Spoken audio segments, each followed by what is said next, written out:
George Orwell's novella, or in George Orwell's classic novella, Animal Farm. Oh, I love that book. Animal Farm. We see Napoleon using the 9 attack dogs, which represent, by the way, a totalitarian state in the book, right? Napoleon uses the dogs to intimidate and control people and to further exile Snowball and intimidate and oppose, intimidate and arrest any opposition. He uses the same dogs that the human being used back in the day to control them, right? He uses the 9 attack dogs. For an ordinary South African today, the classic novel by George Orwell is not just a book only, but a representation of what's currently happening today in South Africa, where we are told that we are living in a democratic state. We are told that this is democracy. We see democracy, or we see a state of totalitarianism masquerading as democracy. 600 million rands set aside just for police and military and security personnel to take down anyone who stands up and says, I want a better future for South Africa. I am tired of a state that has no laws at all, that has become unlawful because of illegal, undocumented migrants. We are not saying on the 30th of June we want to kill people. We want to unalive people.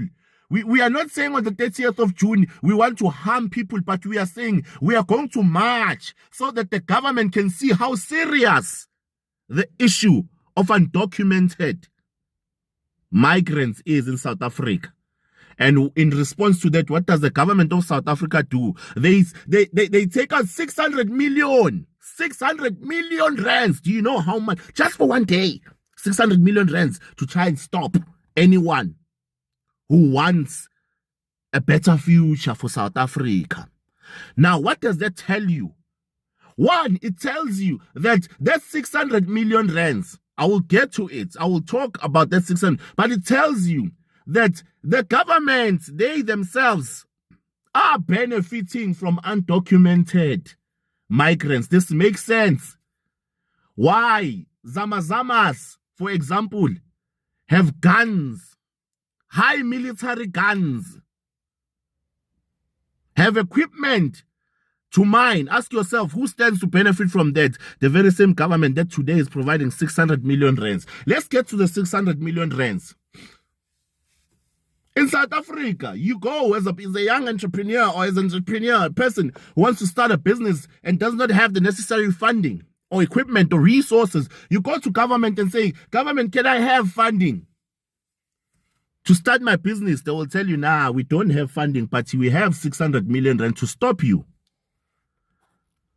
from fighting undocumented foreigners who come into your country to start businesses and create a mafia state and remove you from any form, or remove you from starting your own business because they are entitled now. They believe that business that you want to start belongs to them. Government will say, we don't have enough money. You go to a public hospital, they will tell you, we do not have enough catheters. We do not have enough stoma bags. We do not have enough medication. We do not have enough healthcare workers. We do not have enough budget, but we have 600 million rands just for one day to stop you from marching and exercising your rights as an ordinary South African. 600 million rands, guys. That money can be used for alternative, high impact initiatives in South Africa. It can be used to hire even more border management officers to control the borders in South Africa. That 600 million rands can be used